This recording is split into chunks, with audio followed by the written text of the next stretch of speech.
All right, everybody, welcome to another deep dive with us. And today we are tackling the wild diet. So get ready. Yeah, this is going to be a good one. It's all about turning your body into a fat-burning machine. Which I love. Right. But not by starving yourself. Exactly. It's about working with your body, Yeah. not against it. Yeah. And, we love giving you guys those like aha moments, those like, oh my gosh, I never thought of it that way before. A light bulb moments. The light bulb moments, yes. Yeah. So get ready for some serious knowledge bombs from the wild diet. I'm ready. Okay, so to kick things off, I think it's important to remember that fat in and of itself isn't the enemy, right? Like we need fat. Absolutely. We've just been told for so long that it's bad. It's true. We've kind of demonized it over the last few decades when in reality our bodies need it. It's just about getting the right kind and the right amounts. Exactly. So let's talk about exercise because the wild diet has a really interesting take on this. Okay. Forget spending hours on the treadmill. The wild diet is all about short bursts of high-intensity exercise. Okay. I like the sound of that already. Right. Like less time working out, but making those workouts really count. I'm listening.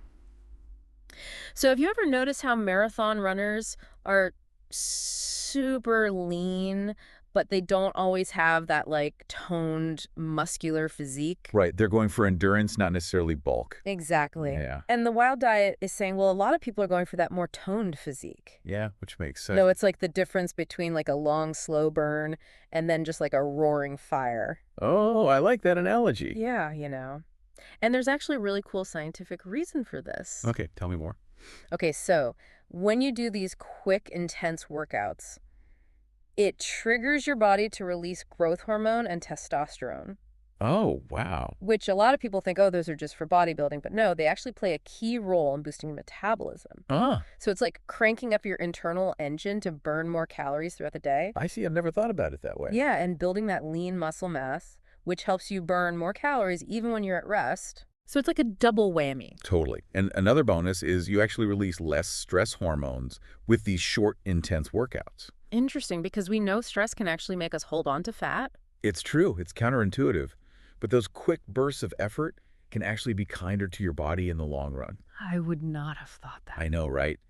The wild diet has this great example called the 7-minute wild workout. 7 minutes, sign me up. Right. It sounds too good to be true, but it's all about packing a punch in those 7 minutes. Yeah. So you do a quick warm-up, then bam, you're into these 20-second sprints Okay. with short breaks in between. And you can do all sorts of sprints. It doesn't have to be running.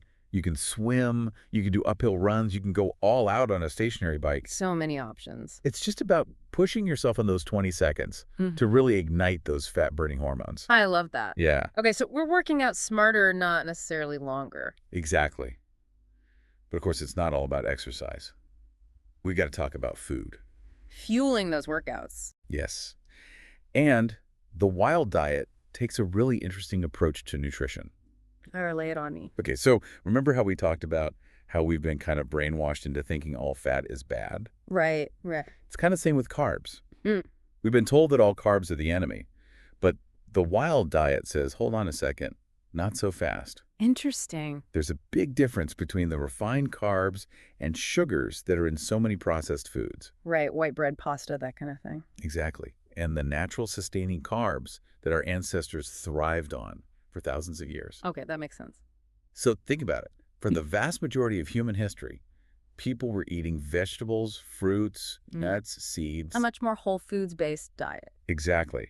And they were thriving. Yeah. It was only relatively recently that these processed foods packed with sugars and starches became so prevalent. And our bodies just haven't had time to adapt. Exactly. We're like, hey, wait a minute. What is all this stuff? Right, it's like a shock to the system. And all that sugar, it leads to this crazy insulin roller coaster. It's true, you get those sugar highs and then the crashes. Yeah, and those crashes leave you feeling tired, sluggish, craving more sugar. And it becomes a vicious cycle. It does.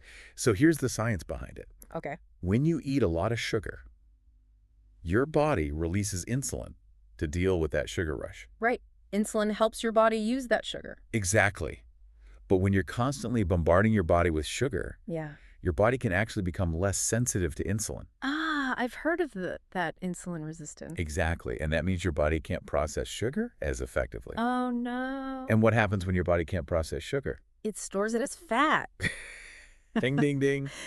You got it. Wow. So all that sugar is basically blocking our bodies from burning fat effectively. That's exactly it. Mind-blowing. But you know what I love about the wild diet? Is that it's not about deprivation.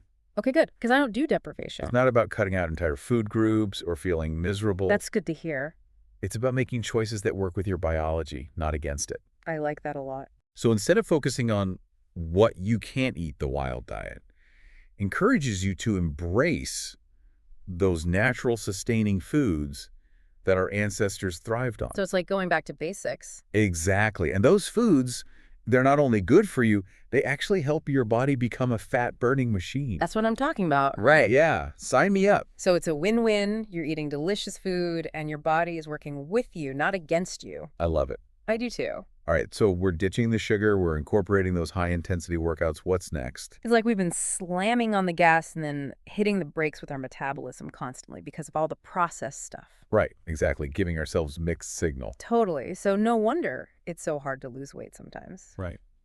But, okay, enough about what we shouldn't be eating. Let's talk about what we should be eating. Yes. The good stuff. Especially protein, because we've got to fuel those high-intensity workouts somehow, right? Absolutely. Protein is key. And this is where the wild diet gets really interesting. Okay, tell me more.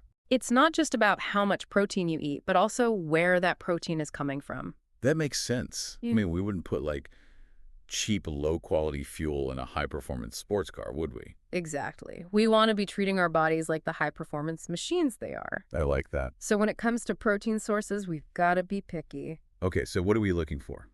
Well, meat can be a great source of protein, but let's be real, not all meat is created equal. Right, there's a big difference between like a grass-fed steak and a hot dog. Exactly. Commercially raised meat often comes with a lot of baggage. Think antibiotics, hormones, you name it. And those animals are often fed a really unnatural diet too, which can't be good for us in the long run. It's all connected, right? What you eat is only as good as what it ate. True. So what's the alternative? Are we all supposed to become vegetarians? Not necessarily, but the wild diet definitely advocates for a more mindful approach. Okay, so being picky about our protein sources. Exactly. Choosing organic grass-fed meat whenever possible is a great start. Make sense? And here's a cool tip from the book. Don't be afraid of those offcuts. Offcuts. Yeah, you know the organ meats like liver and heart? Oh, okay, I see what you mean. Those are actually nutritional powerhouses packed with vitamins and minerals that you don't find as readily in muscle meat. Interesting. So offcuts the new superfood. That's right. I'm intrigued. I've always been a little bit squeamish about organ meats, but I'm willing to try anything once, especially if it's good for me. That's the spirit. Okay, so we've covered workouts, we've talked about ditching the sugar, we've gone deep on protein. What else is there? Well, we can't forget about something else that's absolutely crucial for our health and our fat-burning potential. Okay, I'm intrigued. What is it? Water. Oh, water, of course. How could I forget? It's amazing how something so fundamental often gets overlooked. It's true, we can go weeks without food, but only a few days without water. Exactly. It's that important. And the wild diet really emphasizes just how crucial hydration is, not just for our overall health, but for maximizing our fat-burning potential as well. Okay, so how does that work? Well, for starters, our bodies are mostly water. That's true. Yeah. I think I read somewhere that our blood is like 90% water. It's amazing, isn't it? Yeah. And our brains are mostly water, too. Exactly. So even mild dehydration can really throw a wrench in our body's processes. That makes sense. It's like trying to run a car without enough oil. Exactly. Your cells are like these tiny factories, and they need water to function properly. Oh, I like that analogy. And that includes our liver, which, as we've discussed, is our primary fat-burning organ. Right. If our liver isn't working properly, we're not burning fat as efficiently. Precisely. So staying hydrated is like giving our liver the fuel it needs to keep that fat-burning fire going strong. That makes so much sense. So we should be sipping on water throughout the day. Absolutely. And here's a little bonus tip from the wild diet. Try not to guzzle down tons of water during meals. Oh, really? Why is that? It can actually dilute those digestive juices that are hard at work breaking down our food. Interesting. So it's all about finding that balance like most things in life, I guess. Yeah. Now, I know a lot of people are curious about vegan and vegetarian diets these days. Can you still optimize fat burning on a plant-based diet according to the wild diet? Or is that a recipe for disaster? It's a great question and one that the wild diet doesn't shy away from. Okay, good, because I know a lot of people are going plant-based these days. Right. It's definitely a growing trend, and the wild diet acknowledges that, but it also points out that not all plant-based diets are created equal. That's true. Yeah. There's a big difference between, like, living off of processed vegan burgers and fries Oh, yeah, and forget. eating, like, a balanced diet full of, like, whole plant-based foods. You got it. And the book highlights some common pitfalls of plant-based diets, particularly when it comes to certain nutrients that are abundant in animal products, but can be harder to come by in vegan substitutes. Okay, like what? Well, one big one is collagen. Ah, yeah, I've heard that collagen is important. It's crucial for healthy skin joints, Yeah. gut health, you name it. Yeah, it's not just about wrinkles either. Exactly. And then there's iron, which is crucial for carrying oxygen throughout our bodies, Right. and choline, which plays a key role in brain function and metabolism. Wow, so these are all things that we need to be mindful of on a vegan diet. Exactly. They're readily available in animal products, but if you're not careful, you might be missing out on them on a vegan diet. So it sounds like it's all about being really strategic with your food choices. Absolutely. Knowledge is power. So what does the wild diet recommend? Well, for starters, it emphasizes the importance of choosing whole, unprocessed, plant-based foods as much as possible. Okay, that makes sense. And when it comes to those trickier nutrients, it offers some clever swaps. Oh, I love a good swap. For instance, instead of butter, try using unrefined coconut oil. Ooh, that's a good one. Need a creamy addition to a recipe. Coconut cream, unsweetened almond milk, or even soy milk can be great dairy alternatives. Those are good to know. What about protein, though? We've talked about how important protein is for fat loss. What's a good swap for meat in a vegan diet? Tempeh is a great one. Hmm. Yeah, it's made from fermented soybeans, and it's a nutritional powerhouse. Interesting. And how do you use it? You can use it in stir fries as a ground meat substitute, or even crumble it up like tofu scramble. Okay, cool. Black beans are another fantastic option, whether you use them whole mashed or pureed. Black beans are so versatile. They are. And for the bakers out there, flaxseed eggs are a game changer. Okay, flaxseed eggs. Yeah. You're speaking my language. Uh, I'm definitely going to have to try that. you should. So it sounds like with a little creativity and planning a vegan diet can still be totally wild diet approved. Absolutely. And that's what I love about this approach. Yeah. It's not about rigid rules or restrictions. It's about understanding how your body works and making food choices that support your goals. I love that. Okay, so to recap, we've covered a lot of ground here. We have. We talked about ditching those long cardio sessions in favor of quick, intense workouts. Yes. We explored the science behind why excess sugar is a major culprit in fat storage and how to make our bodies fat-burning machines by choosing the right foods. Love it. We even went deep on protein sources and busted some myths about vegan diets. It's all connected. It really is amazing how much we've learned just from this one deep dive. It's a lot to take in, right? It is. And you know me, I love getting to the bottom of things. Always digging deeper. Always. But what's really stood out to you so far from the wild diet? That's a tough one. I know, right? There's so much good stuff. There is, I think what really strikes me is just how interconnected all these different elements are. Oh, totally. It's not just about diet or exercise or hydration. Okay. It's about understanding how they all work together to create that optimal fat-burning environment within your body. Yes. Like you can't just focus on one thing and expect to see amazing results. Exactly. It's about the bigger picture. It's like putting together a puzzle, I like that. and each piece plays a crucial role. I'm with you.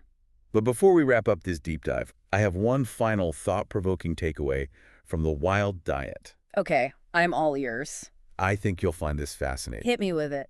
Okay, so James talks about how many people are walking around seriously dehydrated Oh, yeah, for sure. without even realizing it. It happens. And get this, those sugary drinks that so many people reach for when they're thirsty, Oh, I know where you're going with this. they're actually making the problem worse. It's true. They might provide that temporary energy boost, but ultimately they just dehydrate you even more in the long run. Plus, all that sugar just feeds into that vicious cycle of insulin spikes and fat storage. Exactly. It's like trying to put out a fire with gasoline. It's such a good analogy. It is, isn't it? So here's a little challenge for you, okay, based on what we've learned today. Okay, I love a good challenge. What if, for just 1 month, you committed to swapping out all sugary drinks? Whoa, all of them. All of them.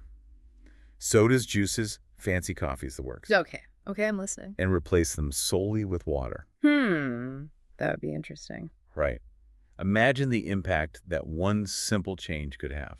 I'm intrigued. Not only would you be cutting out tons of hidden sugars, but you'd also be giving your body the hydration it needs to thrive. It's amazing how powerful something so simple can be, right? It really is. Yeah. So there you have it. Yeah. Deep divers, we've unearthed some serious wisdom from the wild diet today. We have. We've been on a journey. We have. But remember, knowledge without action is like a car without an engine. It's not going to get you very far. It's not. So take what you've learned, experiment, and see what works for you. Yes. Find what works for your body. Exactly. Who knows, you might just surprise yourself with what you can achieve. Until next time, happy experimenting, and as always, happy deep diving. Bye, everyone.